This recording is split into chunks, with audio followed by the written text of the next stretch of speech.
Texas baseball shuts out Purdue in their home opener. Men's basketball narrowly falls to the Sooners in enemy territory, and the women's basketball face-off versus the #1 Lady Bears is covered live from Waco. All this and more on College Press Box.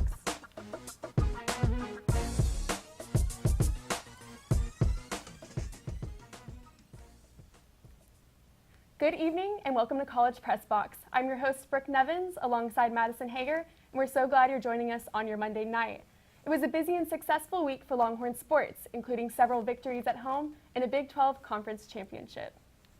Take me out to the ballgame because baseball season is back. The number 22 ranked Texas Longhorns competed in their home opener against Purdue this past weekend.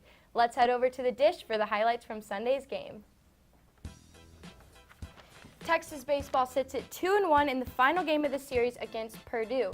To start out the game at the top of the first, Ben Neisel bunts the ball, but it is grounded to Matt Whalen, and DJ Petrinsky gets him out.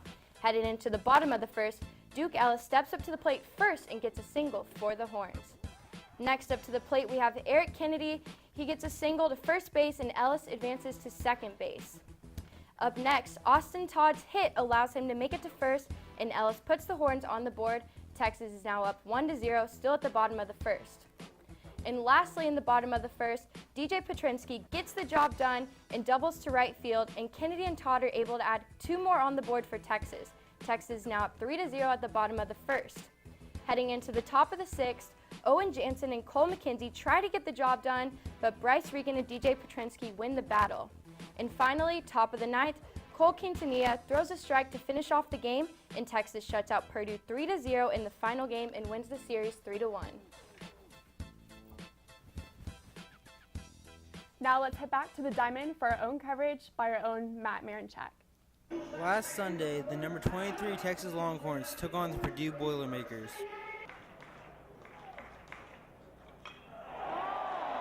The night before the game, Texas head coach David Pierce decided to start sophomore right-handed pitcher Matt Whalen. You know, I think Purdue does a very good job of protecting away, and I think if there's any weakness in their swings, I think it's up, and Matt has the ability to go up as well as anyone on our team, so I thought the matchup was right. He's fresh and ready, and I just trust Matt's competitiveness. I know when he goes on the mound that he's going to give us everything he has every single time out. He definitely did his job. Whalen felt confident in his performance yesterday. I felt good. We had a good plan, and I felt like we executed pretty well, and we had a good turnout, and we finished it up on the back end, so I was really happy with today. Last night, Coach Pierce and Coach Hager texted me about like 8:30, 9. It's like, okay, gotta go home, get some sleep, and go after it tomorrow. Whalen pitched 5 scoreless innings and had 3 strikeouts, but that was not a surprise to his teammate Duke Ellis. He killed it. You know, Whalen always impresses me with his motion, and he loves to compete, and we love playing behind a guy like that, and it doesn't get him any better than that. So.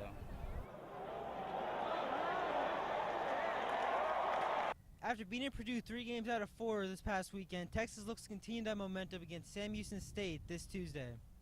From Dish Field, I'm Matt Marinchak, TSTV Sports. Joining me tonight is baseball analyst Emme Basnett. Emme, so glad you're here. To start off, what did the Horns have to do to secure this win in the series against Purdue? Thanks, Brooke. It's hard to say what exactly secured the series win for Texas, but if you look at the stats, other than the first explosive win of the series, it all came down to that final game. Since the 7th and Saturday's first game of the doubleheader, Texas had only scored in 1 inning. So it was crucial that the Horns score in the first inning of the last game. And once they did, all it took was 3 runs to secure the series win. It may not have been the most exciting offensive game for Texas, like in the first games of the series, but it proved to be effective. Overall, the games had consistently dominant offensive performances, and although the Horns could improve defensively, it proved enough to win 3 of the 4 games against Purdue. Wonderful. There's been a lot of competition in several positions on the field, specifically on the mound. Even though it's very early in the season, who do you think are the standout players so far? A clear standout this season so far is sophomore pitcher Bryce Elder. Elder had a dominant opening season performance in Louisiana and once again against the Boilermakers this past Friday, when in 6 innings he allowed 1 run, struck out 6, and walked 1. Zach Zubia, Duke Ellis, and Ryan Reynolds are clear standout players that continue to contribute to the consistent offensive success of the team. There has also been some notable successes from freshmen, consisting of infielders Bryce Reagan, Lance Ford, and outfielder Eric Kennedy, who can all be attributed for the Texas win against Louisiana in Game 2. Another pitching standout is sophomore Matt Whelan, who was definitely wheelin' and dealin' on Sunday in 5 innings with deadly accuracy and impressively did not walk a single batter. That is very impressive. I know that it's early in the season, but based on team performance in these last few games, how do you see Texas faring against opponents in the upcoming season? Although Texas has had a strong start to their season, some upcoming games against non-conference matchups such as LSU, Arkansas, and Stanford will present a challenge for the Horns. The real test for this team will be able to see how they play against LSU. Something to be hopeful about is that Texas will play some of these top competitors like LSU, Tech, Arkansas, A&M, and Oklahoma in Austin, which gives the Horns a home field advantage in situations where they will definitely need it. Baseball is a game of streaks, so coming off the win from the Purdue series, hopefully it gave the Horns a little bit of confidence going into this upcoming game against LSU. Conference teams to look out for in conference play are definitely TCU and Texas Tech. If the Horns could clinch these wins, then they could shoot for a more realistic goal of the Big 12 Conference Championship. If the Horns want to upset LSU and Texas Tech going forward, they are going to have to work on repairing their defense and strengthening the hole where David Hamilton used to be. But all things considered, it should be a pretty exciting season for Texas baseball. Well, I don't know about you, but I am excited. Emme, thanks so much for the analysis. Thank you. It's always great having you on the show. When we come back, Texas men's basketball goes to the wire against the Sooners. Stick around, you don't want to miss it.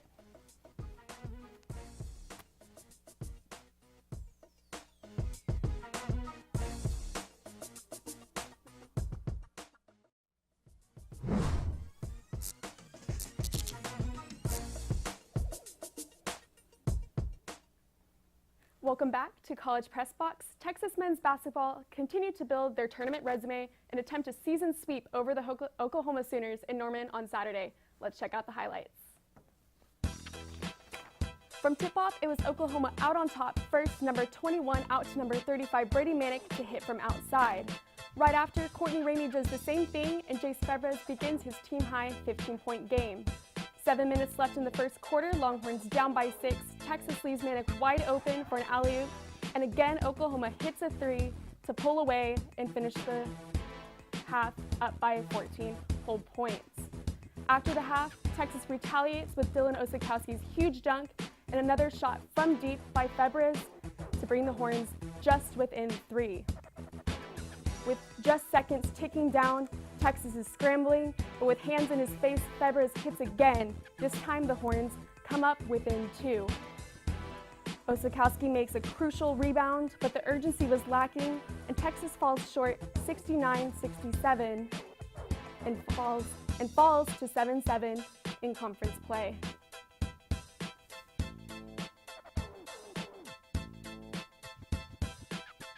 Good evening and welcome back into College Press Box. Joining us in the studio tonight is basketball analyst Eric Goodman. Great to have you on. Welcome back. Madison. In Saturday's game against the Oklahoma Sooners, Texas was down by 14 at half.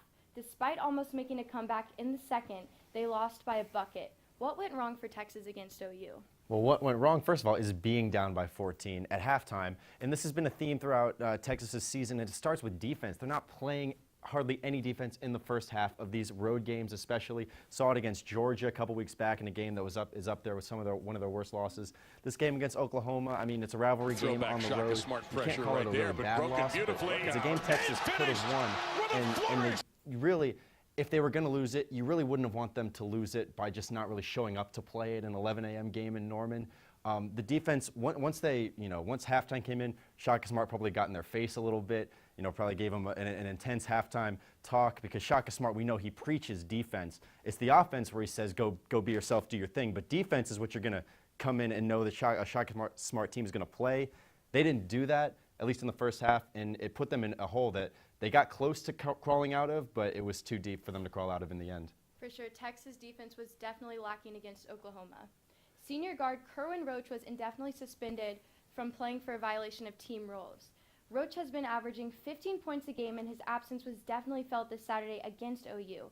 What impact will Kerwin Roach's suspension have on Texas for the rest of the season? Well, it's tough to say because we don't know exactly how long he's going to be suspended, and Kerwin Roach is still with the team. In fact, Shaka Smart decided to bring him along into Norman, which typically you wouldn't do for a player that's been suspended. You wouldn't have him travel with the team, but Shaka Smart thought it'd be good for him. And I guess maybe you could argue it would be good for the team to have one of their leaders there, their only senior leader in attendance, but they didn't play like it. And Kerwin Roach, the reason that Texas was able to be in this game is because Jace Febres did step up and replicated that 15 points that you lose with Kerwin Roach being out. But that's going to be difficult to do week in and week out. And Texas now is so much less deep on their roster. In fact, only 2 guys on their bench came off and played any significant minutes. That was Eliza Mitchell-Long and Royce Ham Jr., and neither of those guys really gave you too much off the bench to take the pressure off the starters. Granted, the starters played good, all good games across the board. It's how they were able to stay competitive in this game. But man, you lose Roach, you lose his defense ability. He's a really great defensive player. You lose his leadership. It makes things just a whole lot more difficult for Texas going forward. Yeah, Roach's absence is definitely being felt by this team. Texas has 4 games left in Big 12 play, which include Baylor, Iowa State, Texas Tech, and TCU. They struggled against this group, beating only Baylor. What are your predictions for the remainder of the season for this team? Yeah, I would say you have to win at least both of the home games in the Frank Erwin Center, which Texas, under Shaka Smart, they've done a pretty decent job at winning these games. Finally beat Kansas for the first time in a while. That was at home. So they do have, despite what people might say about the Erwin Center, but it's too big, you don't have a great student section. Texas does win their games at the Erwin Center. They're going to have to do that. They're going to have to take one of the 2 games on the road in order to put themselves in a good position for the Big 12 championship game. What you don't want is you don't want Texas to have to go into the Big 12 championship game and have to win multiple games, get to the final, for example, or certainly not win the Big 12 championship for them to qualify into the tournament. Right now, they're right on the bubble. So right now, they could still have an okay showing in the Big 12 tournament and make the NCAA tournament, but that will change if they drop 3 or more of these upcoming games. Definitely. These next few games will definitely determine where Texas goes the rest of the season. Eric, it is always a pleasure having you on the show. Thanks for coming on. And when we come back, we will head over to Waco, Texas to catch up with Justin Morris and Daniel Shih for some live coverage on the Texas women's basketball game against Baylor. You don't want to miss it.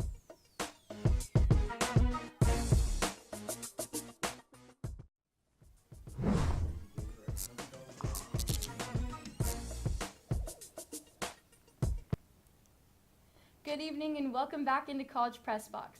Tonight, Karen Aston and the Longhorns are taking on Kim Mulkey and the #1 ranked Bears in Waco. It wouldn't be a women's basketball game against Baylor without some live coverage. Joining us live from Waco, Texas is Justin Morris and Daniel Shih. Thanks, Madison. We are standing exactly 100 miles away from you guys here at the Farrell Center in Waco, Texas, as the number 18 Texas Longhorns take on the #1 team in the country, the Baylor Lady Bears. Now, Daniel, Texas is coming off of a hot win on Saturday. Can you tell us a little bit more about that? Well, Texas got a 24-point win over Texas Tech in the Frank Erwin Center on just 2 days ago. And what that will do for Texas, that'll give a lot of confidence for a lot of the underclassmen on the team, because as you know, that this team is pretty young, especially after LaShawn Hicks went down. A lot of the freshmen, a lot of the sophomores had to step up for the team, and now they came off a 20-plus point win over Texas Tech, which is one of the few big wins they got in conference this year. Yeah. And that gives them a lot of momentum coming into Waco, which again is a hostile environment, and they are playing the #1 team in the country. And they got beaten at home against Baylor, but this time they will come in with a lot of momentum, a little bit of expectations, especially after the NCAA seeding came out, and yes. It'll be interesting to see how Karen Aston and crew react after that Tech win. Yeah, you're definitely right. That one was a big momentum booster for this team, and Texas is going to be coming in red hot and ready for this Baylor Bear team. You mentioned some of the key players. Who are going to be the key players for tonight's game against Baylor for both sides? for Baylor is definitely Kalani Brown, one of the best players in the nation, and one of the best post players. Texas got a taste of what she was a couple of weeks ago in the Frank Irwin Center, and she's no joke. But on the other side, for Texas, you got to look at Charlie Collier. She hasn't played a lot of minutes before the Tech game, and ever since Texas got to a big lead, Charlie Collier saw quite a lot of minutes in that Tech game just to gain a feel of the game. Get more confidence of the game, and that she's really important because, again, as I mentioned last time, Jatari White and Charlie Collier will be important anytime you face a team like Baylor because their inside game is tremendous. Like Karen Aston said, you kind of have to pick your poison when you play Baylor, but if you can't stop their post game, you're not going to stop anything against Baylor. Baylor's post game, inside game is much better than their outside game. The outside game is really good too, but you have to limit their inside game. Yeah, definitely. And how do you think that the Karen Aston and the Longhorns are gonna look at that and just do as best as they can to just slow this game down and keep it close? Yeah, I think this team isn't quick as it was last year. You don't have Brooke McCarty anymore. Yeah.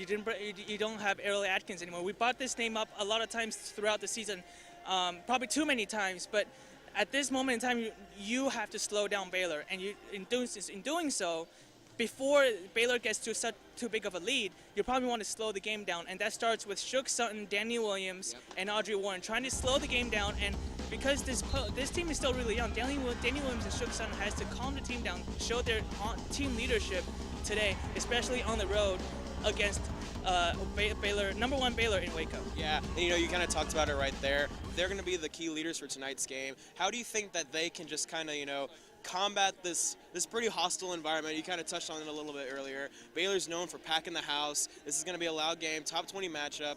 And how do you think that the Longhorns are going to be able to combat playing in just an environment like this? Well, for Shih Sutton, she's been here twice already. And Danny Williams has seen everything. Especially, she's a graduate transfer, so she's seen everything. Especially her experience in the SEC will definitely prepare her for an environment like this.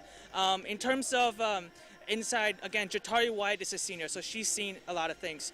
She definitely has to mentor Charlie Collier about what this is like, because first time in here, that will be a little crazy. Yeah. And then especially yeah, it is.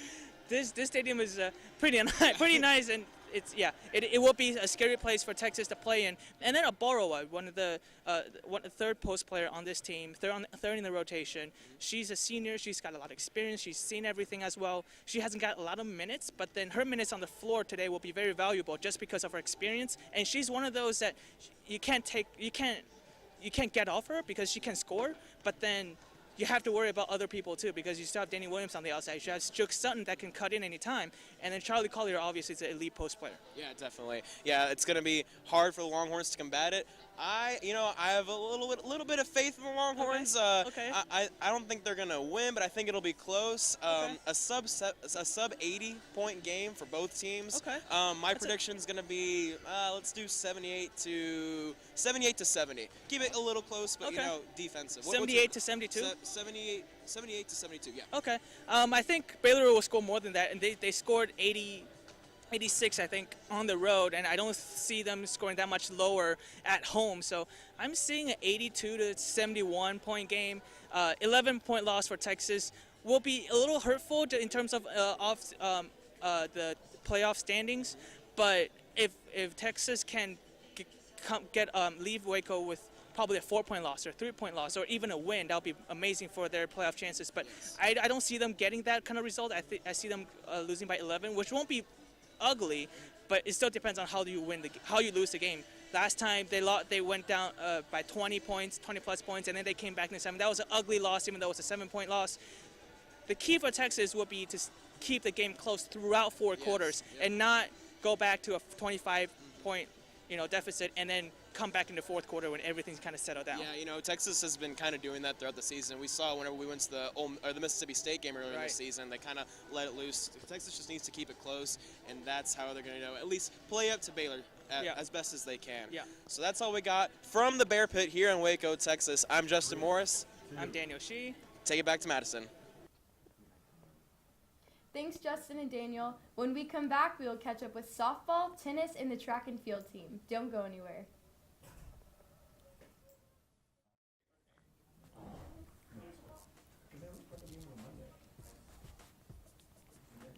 Welcome back to College Press Box. Number 11 softball had a dominating weekend at the Texas Invitational, highlighted by their 9-1 victory over Tulsa and 3-2 dramatic comeback against Ole Miss on Saturday.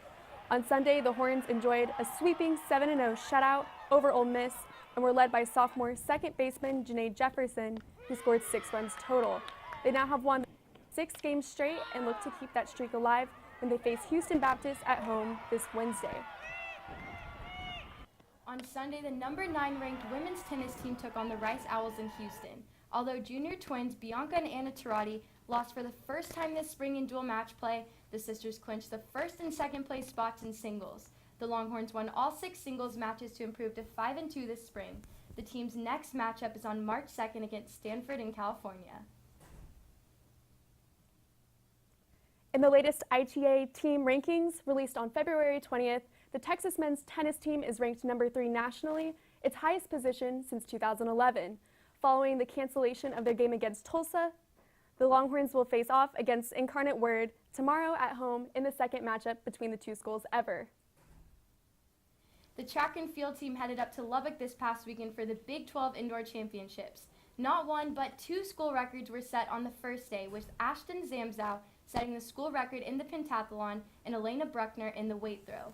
On the second day, 3 men and 2 women took home the gold for their events. While the men sat at 5th place when it was all said and done, the women finished the weekend with their 5th Big 12 title in 6 seasons. This week in Longhorn sports, we have men's tennis versus Incarnate Word on Tuesday at 5 p.m., softball versus Houston Baptist at 4:30, and men's basketball takes on Baylor on Wednesday. Baseball versus LSU is Friday through Sunday, and women's basketball versus Iowa State on Saturday. Swimming and diving competes at the Big 12 Championships Wednesday through Sunday. And that wraps up our show for tonight. From all of us here at TSTV, thank you for sticking around on your Monday evening. Be sure to tune in to College Crossfire on Wednesday night for the best sports debate on the 40 acres. From all of us here at the studio and in Master Control, I'm Madison Hager, joined by Brooke Nevins. Good night.